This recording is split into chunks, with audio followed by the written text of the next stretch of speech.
can you please take us through the fact that how come this violence has created such deep fissures? Uh, I have, for the first time, I'm so surprised that there's so much of animosity which has emerged on surface between Kukis, Meiteis, and Nagas. Why has that happened? And now the gentleman with whom we were speaking, Mr. Laba, was talking about Myanmarese Kukis. How has this situation come to such a fore? So if we go back, I think no violence break down in one, in a day or two, just like that, or no violence escalate the way it has escalated at this moment with Manipur. It is an unsolved situation for many, many years that I think this situation should have been brought forward into an open talk, consultative measures, consultative meetings between the tribes who have had the demands of the ST and SC, but that has not happened. So I would look at from a lens. I mean, as a civil society organization, having work in Manipur, having our partners on the ground who are reaching out to us at the moment for the need of humanitarian relief, for the need of support to people who are internally displaced. Their viewpoint from the ground is at this moment, this issue has not happened overnight. It has been building up for a while.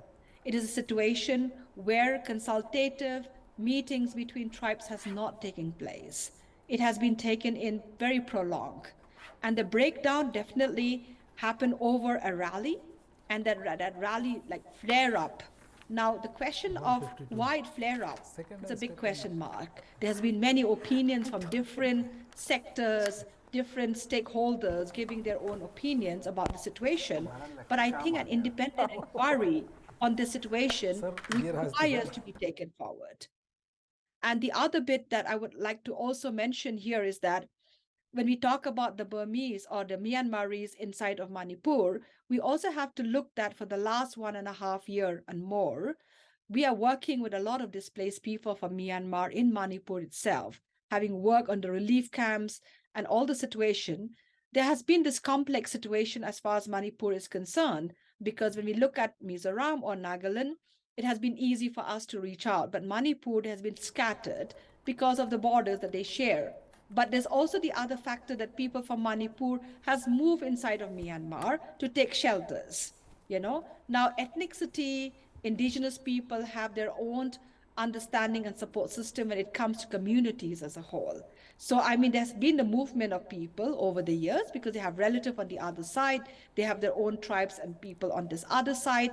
When there was a situation in Myanmar which has been very, very difficult for the last 1.5 years, they have moved out to get shelter on this end.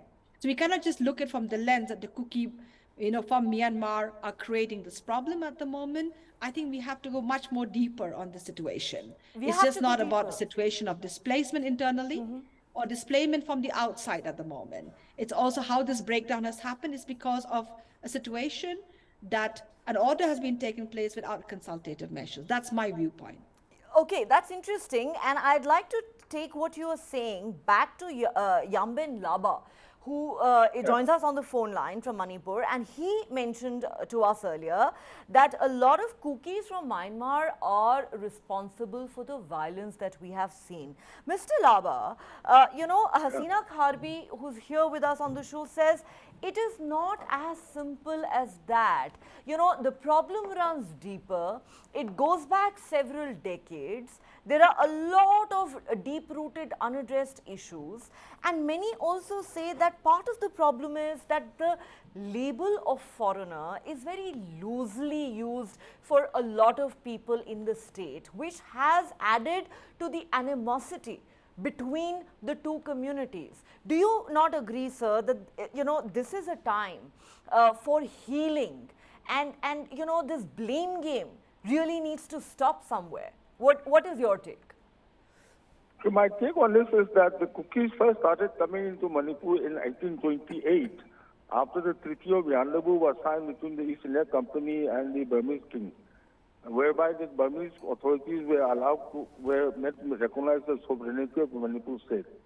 Now, the first political agent of the British East India Company, a man called Colonel Macrock, had suggested the idea of filling in the exposed frontiers of Manipur. So he started importing these cookies from Burma. So we're not talking about those cookies. They came in, they form part of the Manipuri militia and things like that. We're talking about the cookies who have come in after, and they are nomadic in nature, and an international boundary doesn't often matter to them because it's like you have Kurds in Iraq and you have Kurds in Turkey and all that. It's a kind of a situation like that. But of late, what's happened is the most of them have infiltrated in after 1993, and then they have established villages and enrolled themselves as voters, and they brought in the poppy cultivation.